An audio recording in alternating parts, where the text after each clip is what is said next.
बिस्मिल्लाहिर्रहमानिर्रहीम। नाज़रीन, आज का हमारा प्रोग्राम जो है वो ओवरसीज़ पाकिस्तानियों की जायदादों पर कब्ज़ा, उसकी वजूहात और उसके हल के हवाले से है। ये बड़ा अहम है कि ओवरसीज़ पाकिस्तानी जो है वो मेहनत करके अपने मुल्क में सरमायादारी करते हैं, लेकिन उनकी जायदादों पर कब्ज़ा होना ये एक आम सी बात बन चुकी है। बड़ा शोर मचता रहा है इस पर कि जनाब ओवरसीज़ की जायदाद पर कब्ज़ा हो रहा है। इसके लिए इन्होंने कमिश्नर ऑफिस में दफातर भी बनाए, तमाम डिवीज़नल ऑफिस में इन्होंने दफातर भी बनाए, लेकिन अभी तक ये सिस्टम बरकरार है। इसकी वजूहात क्या हैं?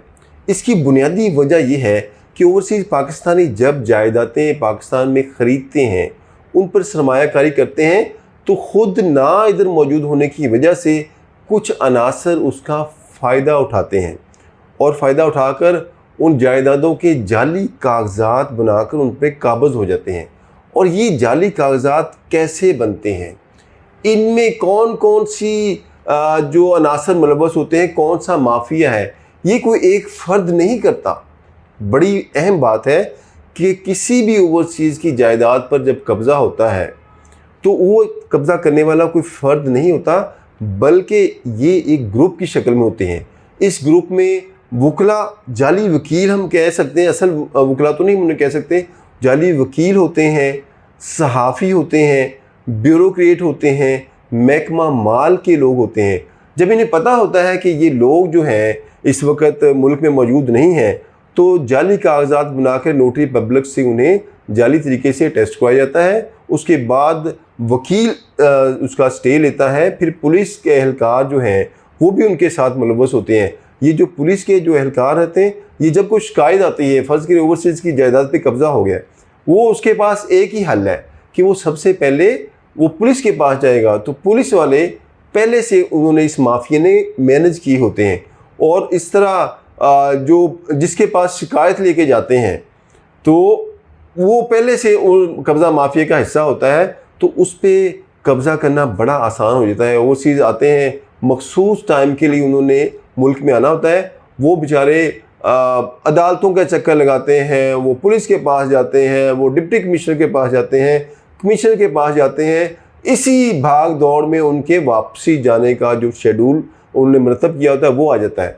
और केस जो है उसमें किसी सिविल कोर्ट में जो ज़ेर इल्तवा रहता है, तो जो ओवरसीज़ पाकिस्तानी होता है वो बेचारा धक्के खाकर, पैसे वकला को देकर, पुलिस को देकर, सहाफ़ियों को देकर, ब्यूरोक्रेट्स को देकर वो थक चुका होता है और वो मायूस होकर वापस चला जाता है। इस जो मैं आगे जो बात हम करने जा रहे हैं बल्कि अहम है कि इसका हल क्या है। अगर जो है ओवरसीज़ पाकिस्तानी और हुकूमत जो हम बात डिस्कस करने जा रहे हैं, ये बड़ी अहम बात है। अगर इसको उन्होंने अमल दरामद करने की कोशिश की तो हम समझते हैं कि ये एक जो बड़ा हमारा मसला है, ये मसला जो है हल हो जाएगा। अब हमने बात की पहले कि वजूहात क्या हैं, क्यों इस पे जनाब कब्ज़ा होता है और काबज़ीन में कौन है। अब इसका हल जो है, अगर जो हमारी हुकूमत है, जिस तरह ये स्पेशल कोर्ट्स बनाते हैं, इंसदाद दहशतगर्दी कोर्ट्स, इसी तरह अब इन्होंने जो 9 मई के लोग थे उनके ख़िलाफ़ कार्रवाई करने के लिए कोर्ट्स बनाने का ऐलान कर दिया हुआ है। उसके लिए बड़ी तेज़ी के साथ काम भी हो रहा है। इसी तरह अगर ओवरसीज़ के लिए मखसूस कोर्ट्स बना दी जाएं कि उनकी जायदादों पर जो कब्ज़ा हो रहा है उसके लिए मखसूस कोर्ट्स फ़ैसला करें स्पीडीली। ओवरसीज़ के पास पूरे डॉक्यूमेंट्स होते हैं।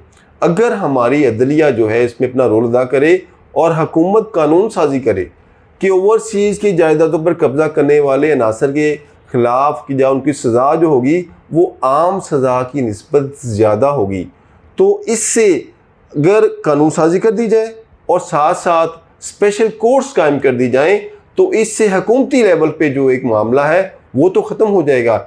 लेकिन ओवरसीज़ को भी तो कुछ करना चाहिए, जिन्होंने यहाँ पे अपनी प्रॉपर्टी ख़रीद ली, एतमाद किया अपने किसी बहन भाई पर या अपने किसी करीबी दोस्त पर, उसके बावजूद उनकी जायदाद पर कब्ज़ा हो गया, तो उन्हें भी चाहिए कि वक्तन फ़वक्तन अपनी जो इन्वेस्टमेंट की हुई है, उन्होंने अपने खून पसीने की कमाई दिन रात मेहनत करके, डॉलर्स या पाउंड्स आप समझते हैं आसानी से कमाए जाते हैं? नहीं, बहुत मेहनत करनी पड़ती है।